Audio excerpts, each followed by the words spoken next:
Hayden and I are both school teachers by trade, and I'm still a teacher here in the Valley and teach music up at St Paul's College full time.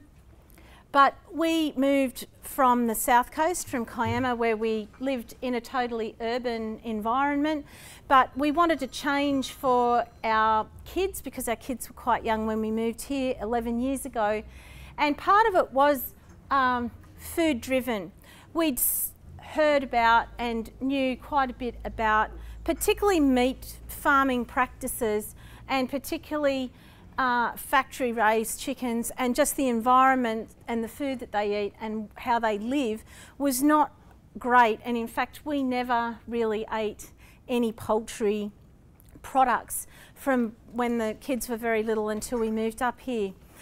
In 2005, we bought a property at Kundabung and searched around to see whether we could find some kind of agribusiness venture that we could get into. And we did try a few things with varying degrees of success. But I really put the success of the poultry down to Hayden, my husband, because he loves ducks. And eating duck is his all-time favourite dish, and I think he'd eat it every day if I'd cook it. But very soon, as any of you that have any kind of land realise, it all gets out of control, and what starts with 2 ducks and a drake very soon is 20 and then 30. And by this stage I'd started teaching up at St Paul's, and so that was how we actually found Burrawong. And I'd taken a couple of loads of Muscovy ducks that we couldn't actually manage to eat all of them ourselves, and the farm at Kundabung was also a standalone solar property, so our refrigeration and freezing was also quite limited.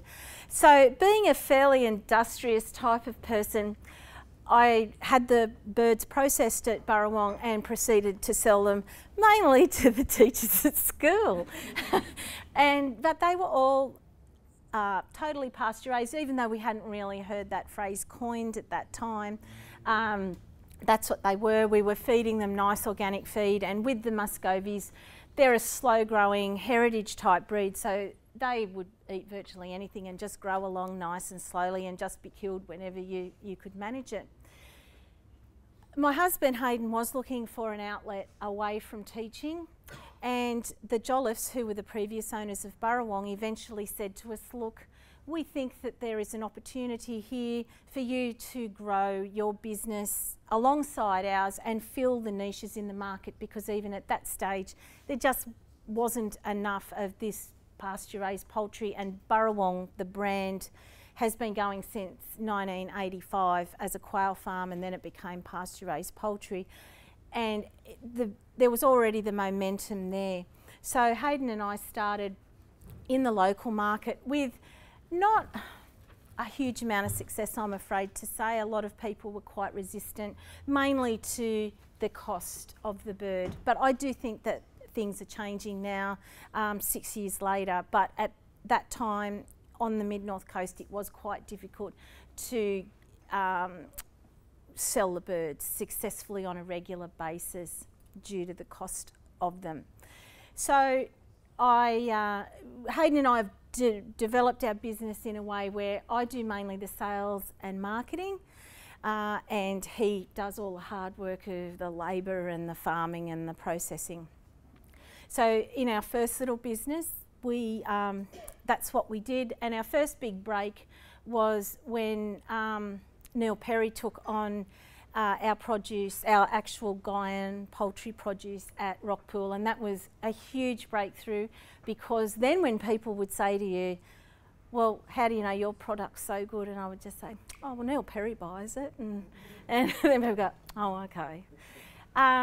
Then in 2012, we had the opportunity to purchase Burrawong, and we were worried about it because it was a huge step forward for us, because we hadn't done all the process of actually processing the birds. But our big worry was, and I'm sure if any of you have looked at, particularly with livestock, being able to get your animals processed is the the next biggest step after being able to grow really good quality animals. And that's another area where we are so blessed in the Macleay for livestock, is that we've got Everson's right next door, which is so good for all different types of livestock. And we have grown our own pigs and have utilised Everson's, and it was really good. So we thought, if we didn't take the opportunity to buy Burrawong when we had it, that A, the next person that bought it might not want to set up a poultry model of production, or B, they might say, well, you're our competitors and we're not going to process your birds. And the next closest place is Gaian Farm, which is down near Raymond Terrace. So it's quite a drive if we were going to do it, and which would again make it probably economically unviable. We get our Pekin ducks and our meat birds in as day olds, and they go under gas brooders in a big shed. You'll see a big shed that will come up. They stay in there for between 15 days, and if the weather's really cold, like at the moment, we might keep them in there up to 20 days, or if the weather's very wet. Once the birds have got to that stage and Hayden puts them out, they go into an electrified paddock, and we have movable sheds, movable water and movable feed where the birds follow around. One thing you find with poultry is if you don't do that, the ground quickly becomes fouled. So pardon the pun, but it does. So to keep your grass looking really pristine, you really have to move the birds, and you have to also have enough area where the pasture can be well rested in between batches. So once we run a lot of chickens or a lot of ducks on the ground, then we try to keep the ground rested for 2 to 3 months or 6 months, depending just how bad the ground looks. So having the amount of ground, or just keeping the number of birds that you're running as stock to what your farm could manage, is really important. The idea of them being outside really is important, and I think anybody that does a taste test with our ducks or with our chickens can really taste when the birds are grown outside. They have access to sunshine, so for vitamin D, which really helps the development of their bone structure, which is very important in the flavour of the meat. And now in this day and age of bone broths being very popular, it adds to the flavour and to the real depth of the broths that people are wanting to make with the bones. It also means that the birds themselves are going to be healthier, and that their texture is going to be better because they've got better bones, and they really do like running around. Like people saying, oh, chickens will just sit there. They'll sit there part of the time, but they love having a scratch. If they see a bug, they're off. And same with the ducks. And people's idea of it, birds like this being vegetarian, like we do, their grain supplement is of course grain, so it's vegetarian, but they do like eating a bit of meat, and I think that also in bugs and grubs and worms and things like that adds to their flavour, and it's allowing them to be real birds, and they can express their behaviour. They don't like it so much when the weather's wet or inclement, but we try to make sure that we put a lot of hay down in these movable shelters and things like that, so that we keep them as comfortable as they possibly could. We keep the birds on the ground. The chickens we start processing them as pousins at about 5 weeks of age, right through to about 9 weeks of age when they're up to 1.8 to 2 kilo birds. The Pekin ducks turn around very quickly. We kill half a batch at 7 weeks and the other half of the batch at 8 weeks, and we keep that on a fortnightly rotation, which seems to work really well. The Muscovies and geese and other birds that are more seasonal, we just do that when they're ready, or as chefs or butchers might ask for them, and we don't have as many of them, so that's more of a random process. We process the birds twice a week. We do our chickens on a Monday, so Hayden has been at home all day today processing. We catch the birds on a Sunday afternoon, and we do the ducks, Pekin ducks, on a Friday. All our product is shipped out tomorrow, and we ship from Byron Bay right down to Melbourne and occasionally to Adelaide. And that's a very regular process, and everything is usually sold, like we're really at capacity. And just going back to the process, that's probably the other advantage that we have compared to most other poultry growers in Australia, is that we do have our own facility. So the birds, when they move from their pens, only have to move a couple of 100 metres, which reduces their stress levels. And as anybody that's growing livestock knows, that that's the most stressful part for a bird or an animal, is once it's in the back of the semi-trailer or the back of the truck or whatever. So I think that's the other reason that we've got a real advantage and a better flavoured bird in the end. We employ 8 people in various capacities of permanent part-time to casual labour, but it's regular casual because we have them working every week, either in the process or helping Hayden on the farm to do various maintenance jobs, moving the birds around, which all those jobs have to happen daily, so it keeps everybody pretty busy. The packing, I can now get to that.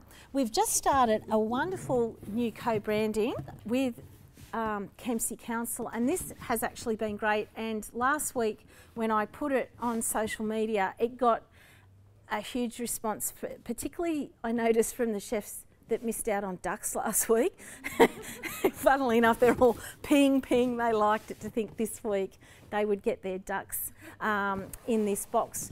And so we've had the first run done, and everybody really likes this box. We've got our own branding, of course, at the front, but I think everybody that I spoke to on the weekend were also very interested in what was happening. Like, a lot of people said, where's the Macleay Valley? A lot of people said it. And I can tell you now, they don't really know. Kylie Kwong used to think we were on the south coast. So, no, the other side of Sydney. So I think it's important that we do really start to push this, and I've certainly been doing that ever since I met with Susanna and the team, on the fact that what one person can do is great, but what we can all do together will really make a huge difference. The other person that's on our box is Humane Choice, and this, I think, is another thing that if you're thinking of becoming a producer, that growing the birds to the best of your ability, or the animals to the best of your ability, is really important, because I think as a small producer, that's what you really have to give to your customer is, well, why is it different? It's different because of this. Burrawong's the only meat poultry business in Australia that has Humane Choice accreditation, which is a true free range model, and it's very stringent, and they come and audit every year, and we do have to pay to do it, but believe me, it really does pay off, because for a consumer, I don't know how much all of you follow these type of things, but there's a very grey area that particularly big business want to keep, that free range idea in people's minds, that particularly I think with poultry is not entirely accurate. So being able to say to your customers, we're Humane Choice accredited, is really, really important, and shows that you care about your product, but it means, I think, also you're ethical, and you really care about all those little things that you're looking after every day. So that's something that we're going to continue on with, well, forever now, because everybody really likes them, and yeah, and it's on the box. So I thought I might just talk about, like, promoting your business as well, because having a great idea is a great idea, whether it's in any form of manufacture or production. But where a lot of people do find it difficult is how do we sell that product? And that's where I think Hayden and I were like lucky that we were able to work together in utilising our strengths the best. However, it took quite a while to get our heads around the fact that we'd lived at Cundabung without even television, so we'd become a little bit remote from the world in a way. So one of the first things that I was recommended when we did start going to Sydney and promoting our product by a well-known two-hat chef that now has a very well-known brand of butcher shops, they said, get on social media. It's the new way. And like, we didn't even have telly, so we thought, oh. But anyway, I'm a good student, I think, in some respects, and so I did start with Twitter and gradually got my confidence up and developed like quite a good base of just putting out photographs just like the ones that I've shown you. They're all just things I've posted on social media. I then linked up that to Facebook, and then the final thing, they said, all right, you've done that, now you must get on Instagram as well. It's the new thing. And so I did, and I really like Instagram. I think it's really good fun, and I'm pretty addicted to it, I think.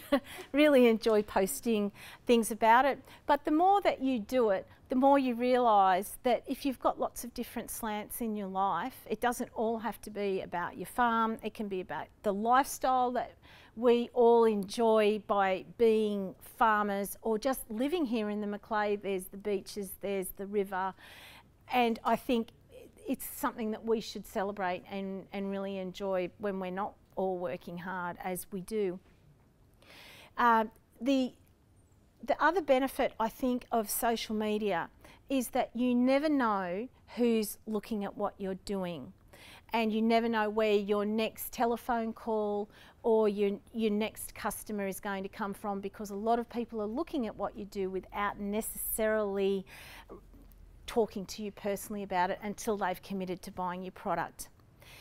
Now, if the thing that we really are experiencing is that we're right at capacity now, and we can't really grow too much more on our actual farm. And so if there are people out there that would like to start incubating, particularly the Pekin ducks, there's a huge demand for the Pekin duck, particularly the pasture-raised ones out there, and also growing the birds out so that the processing facility can be utilised. I think there's a great opportunity there for everybody to come and learn how to do that. It is you do have to follow certain rules, or the birds just don't grow very well, and the chefs and the butchers are all looking for a high quality. But it would take the stress out of, well, what do we do with the birds next? We do this already to a certain extent with rabbits. We have, I won't talk much about rabbits, but we do have 3 growers in the valley and in the Maxville area that bring their rabbits to us when they've got them, and they're more than happy to like have them branded as ours. And everybody that buys them knows we don't grow them, but they grow them to a very high standard, and so the same thing would be like with the poultry.